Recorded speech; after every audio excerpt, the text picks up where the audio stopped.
여러분 안녕하십니까? 진성호입니다. 휴일입니다. 잘 쉬시고 계십니까? 여러분들이 이 소식을 빨리 전해드릴까 하다가 천천히 전해드립니다. 이 소식 듣고 별로 기분 좋아하지 않을 분들이 꽤 있을 것 같아서입니다.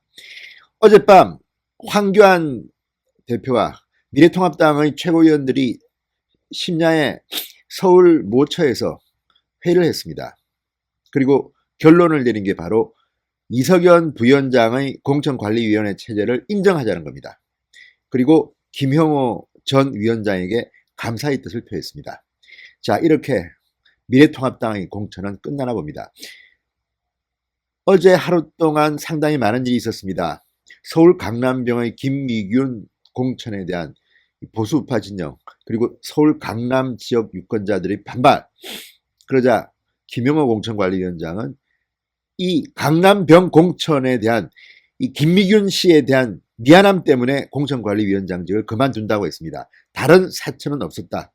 뭐 양아들 수양딸 의혹, 뭐 서울 강남을의 최홍, 부산 중영도구의 황보승이 이런 거 다 아무 문제 없다. 다 공정한 인사다. 다만 서울 강남병의 김미균은 내가 김미균 씨한테 너무 미안해서 인간적 도리를 못했다. 그만둔다. 이런 말을 하고 표표히 떠나갔습니다. 자기 할 것 다 했습니다.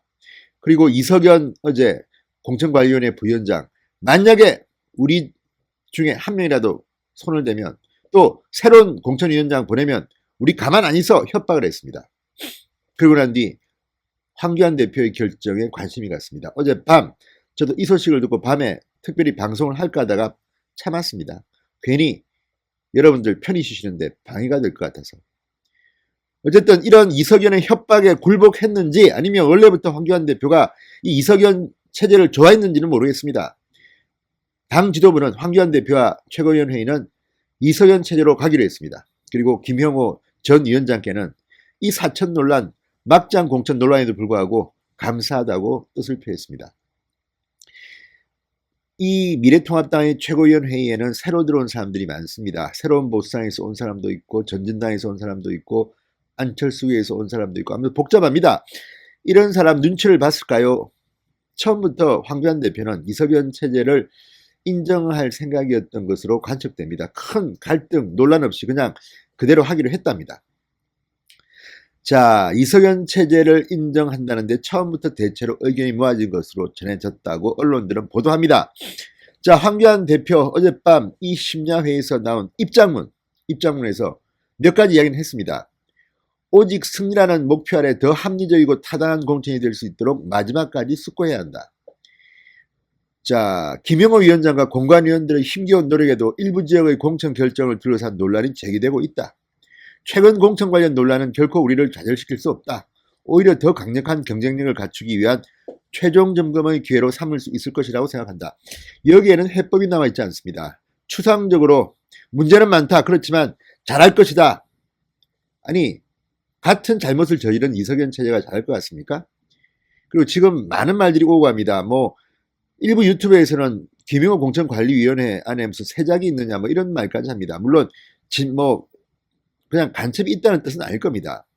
거기에 이상한 생각을 가진 사람 아니면 미래통합당이 잘 되는 게 아니라 오히려 저쪽이 잘 되는 것을 바라는 사람이 없느냐 이런 의문의 표시겠죠. 왜냐하면 설령 그런 사람이 없다 하더라도 공천 결과를 보면 그렇다는 이야기입니다.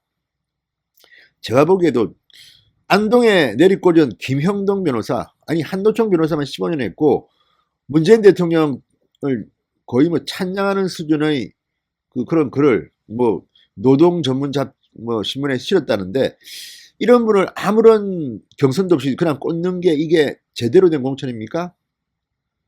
어쨌든 지금 이번 김용호 공천관리위원회가 하고 있는 것에 대해서는 아니 뭐 최대석 이화여대 교수가 있습니다. 이분은 박근혜 대통령이 취임할 때 인수위에서 뭐 북한과 무슨 뭐 신고도 안 하고 만났다 그래가지고 논란이 된 분인데 이분 생각이 이상한 걸까요? 모르겠습니다. 저는 이분 그런 분 아니겠죠. 뭐 설령 그렇겠습니까? 어쨌든 당시 굉장히 논란이 컸습니다. 국회의원 K씨와 최대석 교수 등등이 뭐 북한과 접촉했다 이런 것 때문에 논란이 됐는데 아무튼 이상합니다. 뭐 하는 행동들이 지금 왜냐하면 공천은 결과를 이야기해야 됩니다. 그 과정에서 무슨 일이 있었는지는 그렇게 중요하지 않습니다. 책임도 같이 져야 합니다. 김미균을 공천했으면 그것은 김용호 공천관리위원회 10명이 함께 한 겁니다. 그런데 그것을 특정한 사람이 나오면서 다른 사람들은 살아남는다? 게다가 김세현 의원이 김미균 추천을 강력히 옹호했다는 그런 중앙일보 보도 있습니다만, 이런 것들을 보면 정말 김용호 공천관리위원회는 참 장사를 잘하고 지금 잘해먹고 자기들끼리는 잘한 겁니다. 자유우파 진영의 마음은 아랑곳도 하지 않고 굉장히 우습게 보는 것 같습니다. 이 정도면 해주지 않을까? 안 돼? 그럼 그만 관둬. 그리고 뭐 FM 청년들을 위한 청년 배트 만들어 이렇게 해. 준비가 안 돼서 하지 마. 그러면 한 군데만 하고 적당히 흉내 맞네. 이런 식으로 지금 공천을 하고 있습니다. 이게 어떻게 잘된 공천입니까? 또 하나 제가 실망스러운 것은 황교안 대표의 리더십입니다. 제가 볼 때는 어제 이석연 체제를 인정한 것은 대안이 없기 때문 아닌가 싶습니다. 대안.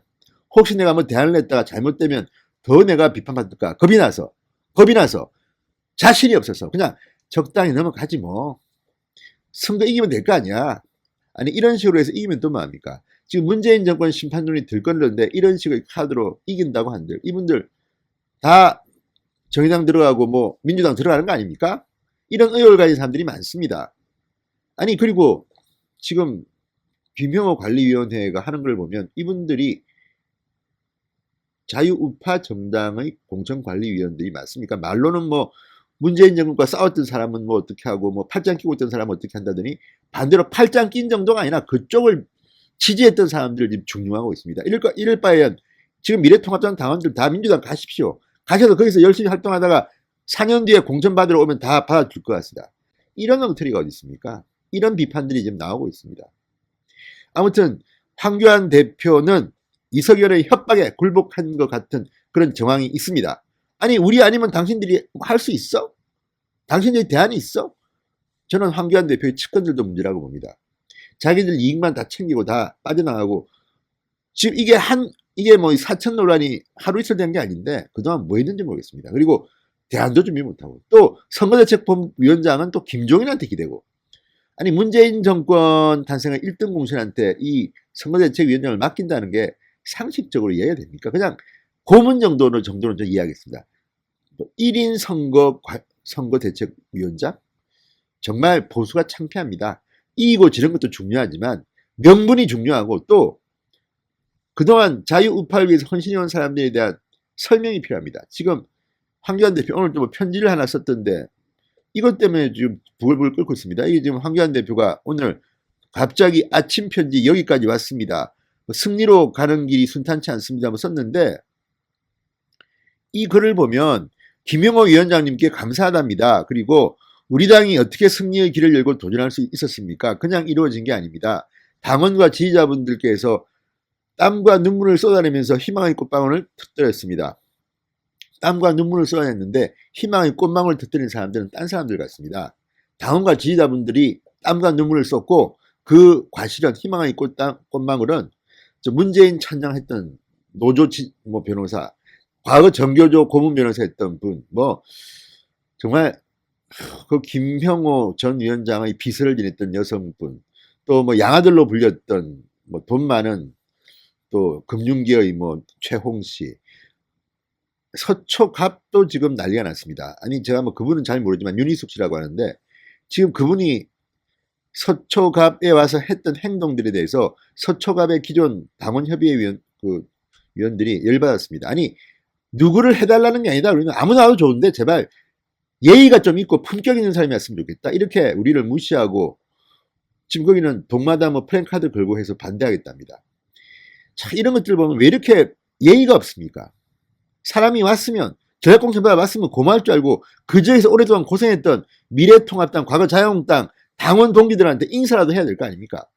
지금 이게 뭐하는 짓입니까? 이렇게 오만한 사람, 서초갑 유권자는 내가 공천만 받으면 다 뽑아주니까 당신들 필요 없어, 나 혼자 할 거야, 이런 식의 생각이라면 안 됩니다. 물론 저는 이분이 그런 분인지는 확실히 모르겠지만 지금 그런 성명서가 나오고 그 원로분 나이 드신 분들이 저한테 전화를 주시는 걸 보면 오죽이나 행동을 어떻게 했길래 이런 결과가 나오는지, 정말 뭐 서초구 강남구에 있는 유권자들은 이 과거 자유한국당 지지자들은 우리가 아무나 보내버리면 니들이 알아서 찍어, 자식들이 뭘 까불고 있어, 뭐 이런 겁니까 지금?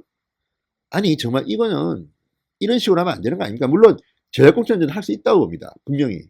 그렇지만 어느 정도의 수준은 돼야 됩니다. 30대 IT 기업가다. 꼽아버리면 됩니까? 다른 젊은 기업가는 없습니까?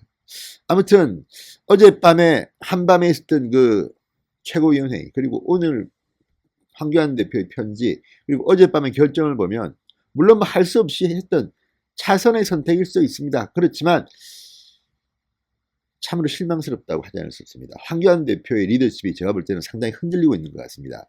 이석연 부위원장, 이제 기고만장에서 또 최고위원회에서 뭐라고 해도 이제 뭐 콧방귀도 안 낄 겁니다. 이제 얼마 남지도 않았고 마음대로 하세요. 이미 그분들은 다 장사 끝났다는 생각이 듭니다. 아니, 이석연 변호사 뭐 본인하고 같은 사무소에서 일했던 이두하 변호사 처음에 단수 추천줬다가 이번에 뭐 경선으로 바뀌긴 했지만, 이런 식을 그냥 본인이 추천 안 했더라도 본인이 있는 그 공천관리위원회가 한 공천 결과 아닙니까? 이러고도 리스트 쓴소리라고 할 수 있습니까? 게다가 다음 영상에서 말씀드리겠습니다. 정말 많은 문제들이 좀 있습니다. 황교안 대표 이석연 체제를 인정하더라도 잘못된 공천은 바로 잡을 거는 바로 잡아야 됩니다. 어떻게 하는지 한번 지켜보겠습니다. 잘못하면요, 이번 총선 정말 힘들어질 수도 있다는 생각이 점점 듭니다. 진성호의 직설이었습니다. 여러분 감사합니다.